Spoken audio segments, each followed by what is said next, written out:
A Rappahannock Battle. The band made its way up the southern bank of the wide creek, a bank which sloped gradually down to the water's edge and was covered in the oak leaves and acorns of autumn. The rains had not yet started, and so the leaves reflected golden light in quiet peace. It was now late afternoon, and the sunlight slanted down through the trees, which were spaciously arranged and not at all clustered together. All along the beams of sunlight gnats moved silently, unaware of the excitement down below them. Thomas was in the middle of the pirates and was far enough behind Captain Monroe that talking was impossible. But even if they had been close enough to speak, their pace would have made speaking very difficult. Thomas wondered what the captain was thinking, and whether it was possible for him to have any plan at all. The pirates were now spread out in two columns, with several of them in the middle watching the prisoners from behind, and prodding them occasionally with the butt of a musket. Despite the late day of autumn, O'Connor's face was beaded with sweat. "They had no time to dig," he remarked. "No time. It has to be in some sort of cave." At his command, the men in the column farther down the downward slope would occasionally trot down the hill further in order to peer at small gullies for any sign of disturbance in the leaves or some kind of cave entrance. "How long do we do this?" someone asked. The pirates were all breathing hard, and the backs of their grimy homespun shirts were damp with sweat. "Shut it, lads. You'll run to the mountains and back when I tell you. Don't you boys want a little bit of treasure?" "No," one of them muttered. "What I want is a spot of rum." Thomas saw the captain looking occasionally at the sun, and thought he must be calculating the time for daylight left. Thomas tried to do the same thing, but didn't think he could do it as well as any of the experienced sailors there. Still, he thought there must be several hours left. Finding their way back to the longboat after dark would be an ordeal. Suddenly O'Connor stopped and raised his left hand. The band behind him staggered to a stop. Thomas craned to look ahead, and what he saw changed the nature of all his worries. About 30 yards ahead of them was a solitary Rappahannock brave. He simply stood there, his bow laid across the crook of his left arm. The pirates stood, whispering among themselves. O'Connor stood and stared at the warrior, but hissed for one of his best fighters to join him. "Carter!" In spite of all the events of the last several days, Thomas thought to himself it was probably because Carter was the least stupid of a stupid lot. Carter walked quietly up and stood alongside O'Connor. Carter whispered, "Can you see if he has the paint on?" O'Connor shook his head and muttered an oath. "He is standing in shadow. If he has the paint on, then he can't be alone. But if he is hunting—" Carter replied, "See here, if he is hunting, he wouldn't stand there looking at us. There must be others." "How many others, though?" "We should try him, see what he might do. Walk straight at him, then stop again." "No, not yet," O'Connor said. "When we were at that tavern down the coast a fortnight ago, was there any talk of Indian trouble?" "I don't remember nothing," says he. Thomas stared at the back of O'Connor's neck and wondered at the strange fate that put his safety under this man's wisdom.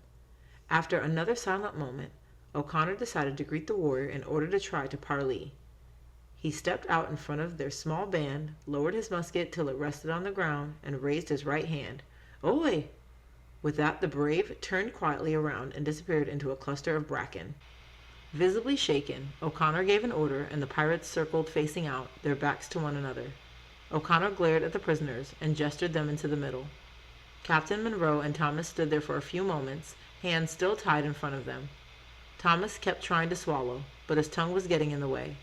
He hoped that Captain Monroe couldn't see his fear. He thought of his mother, not for the first time since his adventures had started. "She still thinks I'm on a sloop sailing to Jamaica to sell tobacco." "O'Connor." It was Captain Monroe. "What do you want?" "You have 2 extra hands here. If you can spare 2 cutlasses, we can help if it comes to a fight." O'Connor turned his shrewd ferret face around, still glistening with sweat. "Do you take me for a fool, then?" "Not at all. May I speak freely?" O'Connor nodded. Captain Monroe said, "Thomas and I would escape from you any honest chance we get. We want to be free, sure enough. But being free has certain conditions on it, and staying alive is one of them. I give you my word that if we come through a battle with the Indians, we will give our cutlasses back to you without a fight, and look for our freedom another way." "Your word!" O'Connor was still staring at where the solitary brave had disappeared. He spat on the ground. "Don't take me for a fool," Captain Monroe said. "We are likely surrounded by Indians. Do you think I would take a cutlass and start a fight with you just now?" And besides, wasn't it your plan to set us free at some point here? O'Connor stood silent another moment, then gave an order, and Carter stepped forward and undid their bands with a dirk he had in his belt. The brown rope had been tightly fastened to their wrists, and when they were free, Thomas and the captain stood quietly rubbing their wrists for a few moments. Carter walked around the pirate band and came back to them with 2 pistols and 2 cutlasses. Without ceremony or comment, he handed the weapons over. The captain nodded to Thomas, and they stepped up to join the pirate line. Thomas was facing uphill away from the creek. He felt better with a cutlass and pistol, just as frightened, but far less helpless. O'Connor gave another command, and the group began to move slowly and awkwardly back in the direction of the creek mouth. It had taken them an hour and a half to get to this place at full stride. Thomas licked his lips nervously. How long would it take to get back with them trying to keep watch in every direction?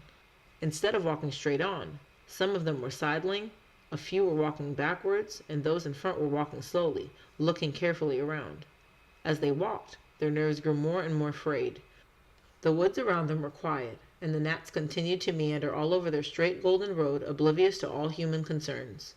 The men continued on this way for the space of a quarter hour, and they began to hope, most of them, that the warrior had simply been hunting deer and had returned to his task.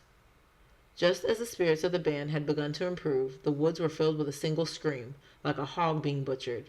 The wail went on for a long moment until it trailed off into a hellish sort of howling. Thomas went weak at the knees, and he could feel the color going out of his face. A moment later, the faint echo of the scream came back over from the opposite side of the creek. The captain leaned over to Thomas. "Courage, lad," he whispered. "This may be your time to become a man. You know how to fight, I know, but deep blood is different than blood from the nose. Let's watch out for each other." Thomas nodded. The small group of men had clustered closer together, and they continued on, knowing they were going to be attacked and looking for a small mound of earth or group of fallen trunks to defend. A heavy bee buzzed by his head, so Thomas shook it violently and stood baffled a moment later when Carter fell over with an arrow through his throat. The captain grabbed Thomas by the shoulder and pushed him down till he was kneeling behind a tree, looking up the hill. They all crouched this way, waiting for what seemed an hour. But Thomas looked at the sun again and realized it could have only been a few minutes. "O'Connor." It was the captain again. There was a brief growl, which Captain Monroe took as an invitation to continue. "If we stay here and wait for dark, we have a chance. If we walk in the daylight, they can just start sending your men off to hell like your poor Carter, gone off to join other wicked men. But if they see us settling in here, they will attack to keep us from getting to sundown when we can try to slip away." O'Connor started to nod, but before he had a chance to fully agree, the war screams began again, this time from multiple places. Some even came from below, down toward the creek. O'Connor looked around at the men. For all his cruelty and avarice, he was brave enough. "I will cry fire twice. Baker, Smith, Hawkins, Cooper, Jonas, you fire the first round. For the rest of you, I will wait till they are hard to miss. You can lay to that." About 10 minutes later, as they stared out into the woods, tense and ready for anything besides more waiting, the attack finally began. Arrows began to whir by them, coming alongside the slope lengthwise from both directions. Thomas thought he saw a snake dart through the leaves, but then he realized it was an arrow. The screams were coming from uphill, and a line of about 20 braves appeared running down the slope toward them, tomahawks in hand. "Fire!" O'Connor roared. A musket fired near Thomas's head, and other puffs of smoke appeared around the small, huddled group. About 3 Indians pitched forward into the leaves, but the rest did not slow their howling attack at all. Thomas pulled his pistol out of his belt. The captain shouted at him, "Don't use that until they are really close. Use it once, and go to the cutlass." Thomas nodded and prayed he would fight well. He thought briefly that he didn't know how to pray any better than he knew how to fight. Thoughts were coming into his mind with unusual vividness. "I'm going to kill a man now," he thought, and raised the pistol. He saw off to the side that Captain Monroe had done the same. They waited until the line of Indians was about 10 yards away. "Fire!" O'Connor yelled again. Thomas fired his pistol and saw the warrior he was aiming at stumble and fall. Then everything disappeared in a cloud of smoke and confusion, and a moment later the Indians were on them out of the smoke, and then the fighting was hand to hand. Thomas scrambled to his feet as the others had done, cutlass in his right hand. One of the braves was facing away from him, and Thomas slashed at his tomahawk hand from behind. He wasn't sure he hit anything, and he realized he didn't know how to fight with a cutlass. Thomas turned quickly the other way and fell over backward as one of the braves threw himself on top of him and raised his tomahawk. Thomas desperately grabbed at his arm with his left hand, but the warrior's skin was oiled, and his hand slipped off. He couldn't move his right arm with the cutlass. Suddenly, mercifully, the Indian fell sideways off him, his head divided in two. Captain Monroe pulled Thomas to his feet. "Here, stand back to back." As they did, they could see immediately how the battle was going. The arrows had stopped once the close fighting was joined, and the gunfire had brought the number of the contending bands about even. About 7 Indians lay motionless on the ground, and about 3 of the pirates, not counting Carter. For a moment the fight drifted away from the two. O'Connor was still fighting, and the remainder of his men were near him, about 20 feet from Thomas and Captain Monroe.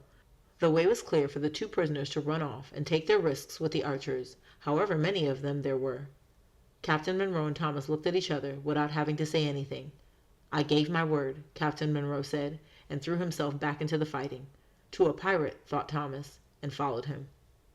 Pirates are evil men, but it is important to acknowledge they are good at some things.